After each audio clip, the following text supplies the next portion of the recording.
ಶತ್ರುವಿಗೆ ಶತ್ರು ನಮಗೆ ಮಿತ್ರ ಅಂತಾರೆ. ಅದೇ ನಮ್ಮ ಭಾರತ ದೇಶ ಅನುಸರಿಸುತ್ತಿರುವ ಸ್ಟ್ರಾಟಜಿ ಕೂಡ. ನಮ್ಮ ತಂಟೆಗೆ ಬಂದ್ರೆ ಸುಮ್ಮನಿರೋದಿಲ್ಲ ಅಂತ ಭಾರತ ದೇಶ ತನ್ನ ಕ್ರಿಯೆಗಳ ಮೂಲಕ ಸಾಬೀತುಪಡಿಸುತ್ತಿದೆ. ಇಂದು ನಾವು ಮಾತನಾಡ್ತಿರುವ ವಿಷಯ ಸಾಮಾನ್ಯ ವಿಷಯವಲ್ಲ. ಇದು ಅಂತಾರಾಷ್ಟ್ರೀಯ ಮಟ್ಟದಲ್ಲಿ ಒಂದು ಸೆನ್ಸೇಷನ್ ಆಗಿದೆ. ಸುತ್ತಲೂ ಕತ್ತಿ ಮಸಿಯುತ್ತಿರುವ ಶತ್ರುಗಳು, ಗಡಿಯಲ್ಲಿ ಯಾವಾಗಲೂ ಇರುವ ಹೈ ಟೆನ್ಷನ್ಗಳು, ಪಕ್ಕದಲ್ಲಿ ನರಿಗಳಂತೆ ನೋಡುತ್ತಿರುವ ಪರದೇಶಗಳು, ನಮ್ಮ ಭಾರತ ದೇಶದಂತಹ ಸ್ಥಿತಿಯನ್ನ ಎದುರಿಸುತ್ತಿರುವ ಮತ್ತೊಂದು ದೇಶದ ಬಗ್ಗೆ ನಾವು ಮಾತನಾಡ್ತಿದ್ದೇವೆ. ಅದೇ ಅರ್ಮೇನಿಯಾ. ಈ ಚಿಕ್ಕ ದೇಶ ಈಗ ಪ್ರಪಂಚದ ಗಮನ ಸೆಳೆಯುತ್ತಿದೆ. ಯಾಕಂದ್ರೆ ನಮ್ಮ ಭಾರತೀಯ ರಕ್ಷಣಾ ಮುಖ್ಯಸ್ಥ chief of defence staff general Anil Chauhan ಅವರು ಒಂದು ದೊಡ್ಡ ಮಿಲಿಟರಿ ತಂಡದೊಂದಿಗೆ ಅರ್ಮೇನಿಯಾದಲ್ಲಿ ಲ್ಯಾಂಡ್ ಆಗಿದ್ದಾರೆ. ಇದು ಯಾವುದೋ ಚಹಾ ಬಿಸ್ಕೆಟ್ ಮೀಟಿಂಗ್ಗೆ ಹೋದ ಕ್ಯಾಶುವಲ್ ಮೀಟಿಂಗ್ ಅಲ್ಲ. ಇದು ಪಕ್ಕಾ ಪ್ಲಾನ್ ಪ್ರಕಾರ ಹಾಕಿದ ಸ್ಕೆಚ್. ಭಾರತದ ಕಡೆಗೆ ಕಣ್ಣೆತ್ತಿ ನೋಡಿದ್ರೆ ಏನಾಗ್ತದೆ ಎಂಬುದು ನಮ್ಮ ಶತ್ರುಗಳಿಗೆ ಅರ್ಥವಾಗುವಂತೆ ಹೇಳಲು ಹಾಕಿದ ವ್ಯೂಹಾತ್ಮಕ ಹೆಜ್ಜೆ ಇದು. ಈ ವಿಸಿಟ್ ನೋಡಿ ಪಾಕಿಸ್ತಾನ, ಟರ್ಕಿ, ಅಜರ್ಬೈಜಾನ್ ದೇಶಗಳಿಗೆ ಈಗ ನಿದ್ರೆ ಬರ್ತಿಲ್ಲ. ಎಮ್ಮೆ ಮೇಲೆ ಮಳೆ ಸುರಿದಂತೆ ಇಷ್ಟು ದಿನ ನಮ್ಮ ಎಚ್ಚರಿಕೆಗಳನ್ನ ಲೈಟ್ ಆಗಿ ತೆಗೆದುಕೊಂಡಿದ್ದರು. ಆದ್ರೆ ಈಗ ಸೀನ್ ರಿವರ್ಸ್ ಆಗಿದೆ. ಯಾಕಂದ್ರೆ ಭಾರತ ಈಗ ಎಲ್ಲವನ್ನ ಸೈಲೆಂಟ್ ಆಗಿ ಸಹಿಸುವ ದೇಶವಲ್ಲ. ಸಮಯ ನೋಡಿ, ಸ್ಥಳ ನೋಡಿ, ತಲೆ ತೆಗೆಯುವಂತೆ ಉತ್ತರ ನೀಡುವ ದೇಶ. ಫ್ರೆಂಡ್ಸ್, ನಿಮ್ಗೆ ನೆನಪಿದೆಯಾ ಆಪರೇಷನ್ ಸಿಂಧೂರ್ ಟೈಮಲ್ಲಿ ಪಾಕಿಸ್ತಾನ ನಮ್ಮ ಮೇಲೆ ಬರಲು ನೋಡಿದಾಗ ಈ ಟರ್ಕಿ, ಅಜರ್ಬೈಜಾನ್ ಗ್ಯಾಂಗ್ ತಾಳ ಹಾಕಿದರು. ಪಾಕಿಸ್ತಾನ್ಗೆ ಸಪೋರ್ಟ್ ಆಗಿ ನಿಂತು ನಮ್ಮ ಮೇಲೆ ಚಾಡಿ ಹೇಳಿದರು. ಅದಕ್ಕೆ ರಿಟರ್ನ್ ಗಿಫ್ಟ್ ನೀಡಲು ಭಾರತ ಈಗ ಈ ಮಾರ್ಗ ಆಯ್ಕೆ ಮಾಡಿದೆ. ಡೈರೆಕ್ಟ್ ಯುದ್ಧಕ್ಕಿಂತ ಹೀಗೆ ಸ್ಟ್ರಾಟಜಿಕ್ ಆಗಿ ಶತ್ರುಗಳನ್ನ ಕಾರ್ನರ್ ಮಾಡುವುದು ಬಹಳ ಎಫೆಕ್ಟಿವ್. ಅದಕ್ಕಾಗಿ ಅರ್ಮೇನಿಯಾದೊಂದಿಗೆ ನಮ್ಮ ದೋಸ್ತಿ ದಿನದಿನಕ್ಕೂ ಹೆಚ್ಚಾಗ್ತಿದೆ. ಈಗ ಭಾರತ ಅರ್ಮೇನಿಯಾಗೆ ಯಾವ ರೀತಿಯ ಶಸ್ತ್ರಾಸ್ತ್ರಗಳನ್ನ ನೀಡ್ತಿದೆ ಅಂದ್ರೆ ಅವು ಆ ಪ್ರದೇಶದಲ್ಲಿ ಸಂಪೂರ್ಣ ಸೀನ್ ಬದಲಾಯಿಸುತ್ತವೆ.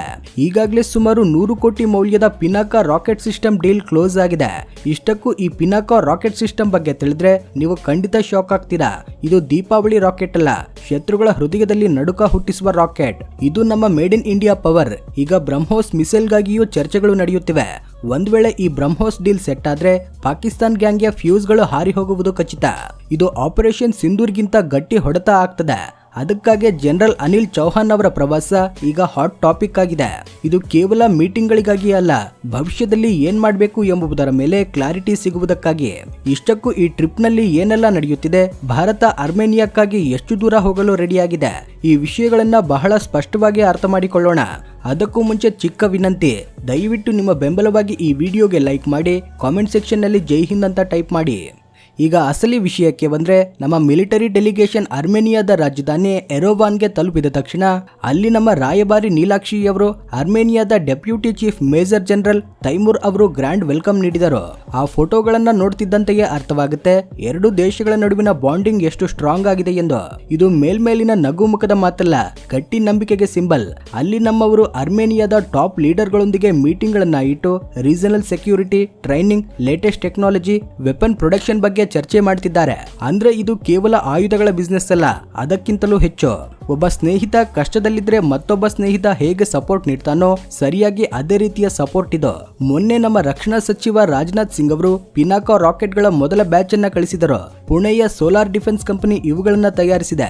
ಇದರಿಂದ ಪ್ರಪಂಚಕ್ಕೆ ಏನು ಅರ್ಥವಾಯಿತು ಅಂದ್ರೆ ಭಾರತ ಈಗ ಆಯುಧಗಳಿಗಾಗಿ ಬೇರೆ ದೇಶಗಳ ಕಡೆಗೆ ನೋಡುವ ಕಸ್ಟಮರ್ ಮಾತ್ರವಲ್ಲ, ಈಗ ನಾವೇ ಸಪ್ಲೈ ಮಾಡುವ ಗ್ಲೋಬಲ್ ಪವರ್ ಆಗಿ ಮಾರ್ಪಟ್ಟಿದ್ದೇವೆ ಅಂತ ಕ್ಲಿಯರ್ ಕಟ್ ಮೆಸೇಜ್ ಹೋಗಿದೆ.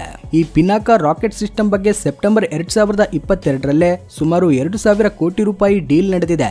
ಇದರಲ್ಲಿ ಅನ್ಗೈಡೆಡ್ ರಾಕೆಟ್ಗಳು, ಗೈಡೆಡ್ ರಾಕೆಟ್ಗಳು ಎಲ್ಲಾ ತರದವೂ ಇರುತ್ತವೆ. ಅರ್ಮೇನಿಯಾ ನಮ್ಮ ಪಿನಾಕ ಸಿಸ್ಟಮ್ಗೆ ಮೊದಲ ಅಂತಾರಾಷ್ಟ್ರೀಯ ಕಸ್ಟಮರ್ ಆಗುವುದು ವಿಶೇಷ. ನಮ್ಮ DRDO ಅಭಿವೃದ್ಧಿಪಡಿಸಿದ ಈ ರಾಕೆಟ್ಗಳು ಈಗ ಅರ್ಮೇನಿಯಾ ಗಡಿಯಲ್ಲಿ ನಿಲ್ಲಲಿವೆ. ಇದು ನಮ್ಮ ಪ್ರಧಾನಮಂತ್ರಿ ಮೋದಿಯವರ ಆತ್ಮನಿರ್ಭರ್ ಭಾರತ್ ವಿಷನ್ಗೆ ಒಂದು ಪರ್ಫೆಕ್ಟ್ ಉದಾಹರಣೆ. ಅರ್ಮೇನಿಯಾ ತರಹದ ಚಿಕ್ಕ ದೇಶಕ್ಕೆ ಪಿನಾಕ ಒಂದು ಗೇಮ್ ಚೇಂಜರ್ ಆಗುತ್ತೆ. ಯಾಕಂದ್ರೆ ಅವರ ಭೌಗೋಳಿಕ ಸ್ಥಿತಿ, ಅವರ ಸುತ್ತಲೂ ಇರುವ ಥ್ರೆಟ್ಗಳು ನಮ್ಮಂತಿಗೆ ಇವೆ. ಅಜರ್ಬೈಜಾನ್, ಟರ್ಕಿ ಯಾವಾಗ್ಲೂ ಅವರನ್ನ ಬೆದರಿಸುತ್ತಲೇ ಇರುತ್ತವೆ. ಅಜರ್ಬೈಜಾನ್ ಆದ್ರೆ ಟರ್ಕಿಯ ಸಪೋರ್ಟ್ ನೋಡ್ಕೊಂಡು ಹುಚ್ಚಾಟವಾಡುತ್ತೆ. ಇಂತಹ ಸಮಯದಲ್ಲಿ ಪಿನಾಕ ಕೈಯಲ್ಲಿದ್ರೆ ಗಡಿಯನ್ನ ಕಾಪಾಡಿಕೊಳ್ಳುವುದು ಸುಲಭವಾಗುತ್ತೆ. ಶತ್ರುಗಳು ಗುಂಪಾಗಿ ಬಂದ್ರು ಸರಿ, ಪಿನಾಕ ಒಂದೇ ಏಟಿಗೆ ಅವರನ್ನ ಚೆಲ್ಲಾಪಿಲ್ಲಿಯಾಗಿಸುತ್ತೆ. ಅದಕ್ಕಾಗಿ ಈ ಡೀಲ್ ನೋಡಿ ಪಕ್ಕದ ದೇಶಗಳಿಗೆ ಉರಿಯುತ್ತಿದೆ.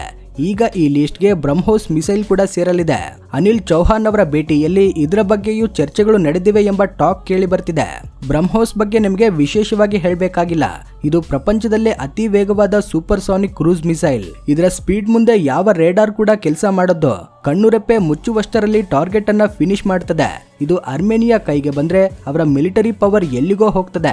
ಶತ್ರುಗಳು ಹೆಜ್ಜೆ ಇಡಲು ಸಹ 100 ಬಾರಿ ಯೋಚನೆ ಮಾಡಬೇಕು. ಭಾರತ ತನ್ನ ಸ್ನೇಹಿತರ ಸೇಫ್ಟಿಯನ್ನ ಎಷ್ಟು ಸೀರಿಯಸ್ ಆಗಿ ತೆಗೆದುಕೊಳ್ತದೆ ಎಂಬುದಕ್ಕೆ ಇದೊಂದು ಸ್ಟ್ರಾಂಗ್ ಮೆಸೇಜ್. ಟರ್ಕಿಯಾಗಲಿ ಪಾಕಿಸ್ತಾನ ಆಗಲಿ ಅರ್ಮೇನಿಯಾ ಮೇಲೆ ಬರಲು 100 ಬಾರಿ ಯೋಚಿಸಬೇಕು. ಯಾಕಂದ್ರೆ ಅಲ್ಲಿರುವುದು ಅರ್ಮೇನಿಯಾ ಸೈನಿಕರು ಮಾತ್ರವಲ್ಲ, ಅವರ ಕೈಯಲ್ಲಿರುವುದು ಇಂಡಿಯನ್ ವೆಪನ್ಸ್. ಈ ಜಿಯೋ ಪಾಲಿಟಿಕ್ಸ್ ಅನ್ನ ಸ್ವಲ್ಪ ಡೀಪ್ ಆಗಿ ಗಮನಿಸಿದ್ರೆ ನಗೋರ್ನೋ ಖಾರಾಬಾಕ್ ಎಂಬ ಸ್ಥಳಕ್ಕಾಗಿ ಅರ್ಮೇನಿಯಾ ಮತ್ತೆ ಅಜರ್ಬೈಜಾನ್ ನಡುವೆ ಯಾವಾಗಲೂ ಗಲಭೆಗಳಿವೆ. 2020ರಲ್ಲಿ ನಡೆದ ಯುದ್ಧದಲ್ಲಿ ಟರ್ಕಿ ಡೈರೆಕ್ಟ್ ಆಗಿ ಅಜರ್ಬೈಜಾನ್ಗೆ ಡ್ರೋನ್ಗಳು, ವೆಪನ್ಸ್ ಗಳನ್ನ ಸಪ್ಲೈ ಮಾಡಿತ್ತು. ಪಾಕಿಸ್ತಾನ ಕೂಡ ನಾನಿದ್ದೇನೆ ಅಂತ ಮಧ್ಯದಲ್ಲಿ ಧುಮುಕಿತ್ತು. ಆಪರೇಷನ್ ಸಿಂಧೂರ್ ಸಮಯದಲ್ಲಿ ಪಾಕಿಸ್ತಾನ್ಗೆ ಸಪೋರ್ಟ್ ನೀಡಿದ ದೇಶಗಳು ಇವೆ. ಆಗ ನಾವು ಸೈಲೆಂಟ್ ಆಗಿದ್ದೇವೆ ಅಂತ ಅಂದುಕೊಂಡಿದ್ದರು, ಆದ್ರೆ ನಮ್ಮ ಟೈಮ್ಗಾಗಿ ಕಾಯುತ್ತಿದ್ದೇವೆ ಅಷ್ಟೇ. ಈಗ ನಾವು ಅರ್ಮೇನಿಯಾವನ್ನ ಸ್ಟ್ರಾಂಗ್ ಮಾಡುವ ಮೂಲಕ ಅಜರ್ಬೈಜಾನ್ಗೆ, ಟರ್ಕಿಗೆ ಚೆಕ್ ಹಾಕುತ್ತಿದ್ದೇವೆ. ಇದನ್ನೇ ಸ್ಟ್ರಾಟಜಿಕ್ ಎನ್ಸರ್ಕಲ್ಮೆಂಟ್ ಅಂತಾರೆ.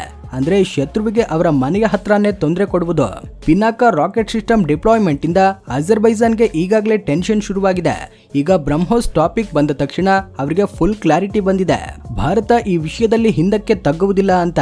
ನಿಜಕ್ಕೂ ಭಾರತ ಅರ್ಮೇನಿಯಾ ಸಂಬಂಧಗಳು ಈಗಿನವಲ್ಲ, 1992ರಿಂದಲೇ ಇವೆ. ಆದ್ರೆ ಕಳೆದ ಕೆಲ ವರ್ಷಗಳಿಂದ ಇವು ನೆಕ್ಸ್ಟ್ ಲೆವೆಲ್ಗೆ ಹೋಗಿವೆ. 2018ರಲ್ಲಿ ನಾವು ಅವರಿಗೆ ಸ್ವಾತಿ ರೇಡಾರ್ ಗಳನ್ನ ನೀಡಿದ್ದೆವು. ಈ ರೇಡಾರ್ ಗಳು ಎಷ್ಟು ಪವರ್ಫುಲ್ ಅಂದ್ರೆ ಶತ್ರು ಎಲ್ಲಿಂದ ಬಾಂಬ್ ಹಾಕುತ್ತಿದ್ದಾನೆ ಎಂಬುದನ್ನ ಕರೆಕ್ಟ್ ಆಗಿ ಲೊಕೇಶನ್ ಪತ್ತೆ ಮಾಡುತ್ತವೆ. 2022ರಲ್ಲಿ ಪಿನಾಕ ಡೀಲ್ ನೊಂದಿಗೆ ನಮ್ಮ ಫ್ರೆಂಡ್ಶಿಪ್ ಇನ್ನಷ್ಟು ಬಲಪಟ್ಟಿತ್ತು. ಈಗ CDS ಚೌಹಾನ್ ಅವರ ವಿಸಿಟ್ ನೊಂದಿಗೆ ಆ ನಂಬಿಕೆ ಸಿಮೆಂಟ್ ಹಾಕಿದಂತೆ ಗಟ್ಟಿಯಾಗಿದೆ. ಇದು ಚೀನಾ ಪಾಕಿಸ್ತಾನ್ಗೆ ಚೆಕ್ ಹಾಕುವುದಕ್ಕೆ, ಹೊಸ ಏರಿಯಾದಲ್ಲಿ ನಮ್ಮ ಪವರ್ ತೋರಿಸುವುದಕ್ಕೆ ಉಪಯೋಗವಾಗ್ತದೆ. ಪಾಕಿಸ್ತಾನ್ ಚೀನಾ ಒಟ್ಟಾಗಿ ನಮಗೆ ತೊಂದರೆ ಕೊಡಲು ನೋಡ್ತಿರುವಾಗ ನಾವು ಕೂಡ ಇಂತಹ ಹೊಸ ಅಲೈನ್ಸ್ ಗಳನ್ನ ಮಾಡಿಕೊಳ್ಳುವುದು ಬಹಳ ಮುಖ್ಯ. ಪ್ರಪಂಚ ರಾಜಕೀಯದಲ್ಲಿ ಶಾಶ್ವತ ಮಿತ್ರರು, ಶಾಶ್ವತ ಶತ್ರುಗಳು ಇರೋದಿಲ್ಲ ಅಂತಾರೆ. ಆದ್ರೆ ಕೆಲ ಕಾಮನ್ ಇಂಟ್ರೆಸ್ಟ್ಗಳು ಎರಡು ದೇಶಗಳನ್ನ ಹತ್ರ ತರುತ್ತವೆ. ಇಲ್ಲಿ ನಮ್ಮ ಕಾಮನ್ ಇಂಟ್ರೆಸ್ಟ್ ಏನೆಂದ್ರೆ ನಮಗೆ ತೊಂದರೆ ಕೊಡುವವರಿಗೆ ಬುದ್ಧಿ ಹೇಳುವುದು. ಮತ್ತೊಂದು ಮುಖ್ಯ ವಿಷಯ ಏನೆಂದ್ರೆ ರಷ್ಯಾ ಈಗ ಯುಕ್ರೇನ್ ಯುದ್ಧದಲ್ಲಿ ಫುಲ್ ಬ್ಯುಸಿಯಾಗಿದೆ. ಒಂದು ಕಾಲದಲ್ಲಿ ಅರ್ಮೇನಿಯಾಗೆ ರಷ್ಯಾನೇ ದೊಡ್ಡ ಬಲ, ಆದ್ರೆ ಈಗ ರಷ್ಯಾ ತನ್ನ ಗಲಭೆಗಳಲ್ಲಿ ತಾನಿರೋದ್ರಿಂದ ಅರ್ಮೇನಿಯಾಗೆ ಸಹಾಯ ಮಾಡುವ ಸ್ಥಿತಿಯಲ್ಲಿಲ್ಲ. ಅದಕ್ಕಾಗಿ ಅರ್ಮೇನಿಯಾಗೆ ಒಬ್ಬ ನಂಬಿಕಸ್ಥ ಸ್ನೇಹಿತ, ಒಬ್ಬ ಸ್ಟ್ರಾಂಗ್ ಪಾರ್ಟ್ನರ್ ಅರ್ಜೆಂಟ್ ಆಗಿ ಬೇಕು. ಆ ಸ್ಥಾನವನ್ನ ಈಗ ಭಾರತ ಭರ್ತಿ ಮಾಡ್ತಿದೆ. ಕೇವಲ ಆಯುಧಗಳು ಮಾತ್ರವಲ್ಲ, ಟ್ರೈನಿಂಗ್, ಸಪೋರ್ಟ್ ಎಲ್ಲವನ್ನೂ ನೀಡ್ತಾ ನಾನಿದ್ದೇನೆ ಅಂತ ಭರವಸೆ ನೀಡ್ತಿದೆ. ಅರ್ಮೇನಿಯಾದ ಎಕಾನಮಿ ಚಿಕ್ಕದೇ ಇರಬಹುದು, ಆದ್ರೆ ಅವರು ಸೆಕ್ಯೂರಿಟಿ ವಿಷಯದಲ್ಲಿ ಕಾಂಪ್ರಮೈಸ್ ಆಗ್ತಿಲ್ಲ. ತಮ್ಮ ದೇಶವನ್ನ ಕಾಪಾಡಿಕೊಳ್ಳಲು ಎಷ್ಟಾದ್ರೂ ಖರ್ಚು ಮಾಡಲು ರೆಡಿಯಾಗಿದ್ದಾರೆ. ಅದಕ್ಕಾಗಿ ಭಾರತ ನೀಡುತ್ತಿರುವ ಸಪೋರ್ಟ್ ಅವರಿಗೆ 1000 ಆನೆಗಳ ಬಲವನ್ನ ನೀಡ್ತಿದೆ. ಈ ಎಪಿಸೋಡ್ ಅಲ್ಲಿ ನಾವು ಗಮನಿಸಬೇಕಾದ ವಿಷಯ ಒಂದೇ, ಗ್ಲೋಬಲ್ ಪಾಲಿಟಿಕ್ಸ್ ಅಲ್ಲಿ ಭಾರತದ ರೋಲ್ ಬದಲಾಗ್ತಿದೆ. ಒಂದು ಕಾಲದಲ್ಲಿ ನಾವು ಕೇವಲ ಪ್ರೇಕ್ಷಕ ಪಾತ್ರ ಪೋಷಿಸುತ್ತಿದ್ದೆವು, ಗಲಭೆಗಳು ನಮಗೆ ಯಾಕೆ ಎಂದು ಸೈಲೆಂಟ್ ಆಗಿರ್ತಿದ್ದೆವು.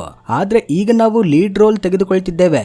ನಮ್ಮ ಇಂಟ್ರೆಸ್ಟ್ ಅನ್ನ ಕಾಪಾಡಿಕೊಳ್ಳಲು ಗಡಿ ದಾಟಿ ಹೋಗಲು ಹಿಂದೆ ಸರಿಯುತ್ತಿಲ್ಲ. ಜನರಲ್ ಅನಿಲ್ ಚೌಹಾನ್ ಅವರ ಈ ವಿಸಿಟ್ ಅದಕ್ಕೆ ಒಂದು ಕ್ಲಿಯರ್ ಉದಾಹರಣೆ. ಇದು ಕೇವಲ ಅರ್ಮೇನಿಯಾಗೆ ಮಾತ್ರ ಸಪೋರ್ಟ್ ಅಲ್ಲ, ನಮ್ಮ ಶತ್ರುಗಳಿಗೆ ಒಂದು ಡೈರೆಕ್ಟ್ ವಾರ್ನಿಂಗ್. ನೀವು ನಮ್ಮ ತಂಟೆಗೆ ಬಂದ್ರೆ ನಾವು ನಿಮ್ಮ ಮನೆಯ ಪಕ್ಕದಲ್ಲಿರುವವರಿಗೆ ಕತ್ತಿಗಳನ್ನ ನೀಡ್ತೇವೆ ಅಂತ ಮೌನವಾಗಿ ಹೇಳ್ತಿದ್ದೇವೆ. ಇದರಿಂದ ಭವಿಷ್ಯದಲ್ಲಿ ಭಾರತ ಅರ್ಮೇನಿಯಾ ಫ್ರೆಂಡ್ಶಿಪ್ ಇನ್ನಷ್ಟು ಗಟ್ಟಿಯಾಗುವಂತಿದೆ. ಮುಂದೆ ಎಷ್ಟು ಡೀಲ್ಗಳು ನಡೆಯುತ್ತವೆಯೋ, ಇನ್ನೆಷ್ಟು ಸರ್ಪ್ರೈಸ್ಗಳು ಬರುತ್ತವೆಯೋ ನೋಡ್ಬೇಕು. ಫ್ರೆಂಡ್ಸ್, ಕೊನೆಯದಾಗಿ ನಿಮ್ಗೊಂದು ಪ್ರಶ್ನೆ, ಭಾರತ ಅರ್ಮೇನಿಯಾಗೂ ಬ್ರಹ್ಮೋಸ್ ಮಿಸೈಲ್ ಗಳನ್ನ ನೀಡುವುದು ಸರಿಯೇನಾ? ಈ ಡಿಸಿಷನ್ ನಿಂದ ನಮಗೆ ಭವಿಷ್ಯದಲ್ಲಿ ಯಾವುದಾದ್ರೂ ಸಮಸ್ಯೆಗಳು ಬರುತ್ತವೆಯಾ? ನಿಮ್ಮ ಉತ್ತರವನ್ನ ಕಾಮೆಂಟ್ ಸೆಕ್ಷನ್ ನಲ್ಲಿ ಎಸ್ ಆರ್ ನೋ ಅಂತ ಟೈಪ್ ಮಾಡಿ. ಈ ವಿಡಿಯೋ ಇಷ್ಟವಾಗಿದ್ರೆ ಲೈಕ್ ಮಾಡಿ, ಶೇರ್ ಮಾಡಿ. ಈ ರೀತಿ ಆಸಕ್ತಿಯಾದ ಜಿಯೋ ಪಾಲಿಟಿಕ್ಸ್ ವಿಡಿಯೋಗಳನ್ನ ನೋಡಲು ನಮ್ಮ ಚಾನೆಲ್ಗೆ ಸಬ್ಸ್ಕ್ರೈಬ್ ಮಾಡ್ಕೊಳ್ಳಿ. ವಿಡಿಯೋ ನೋಡಿದ್ದಕ್ಕೆ ಧನ್ಯವಾದಗಳು.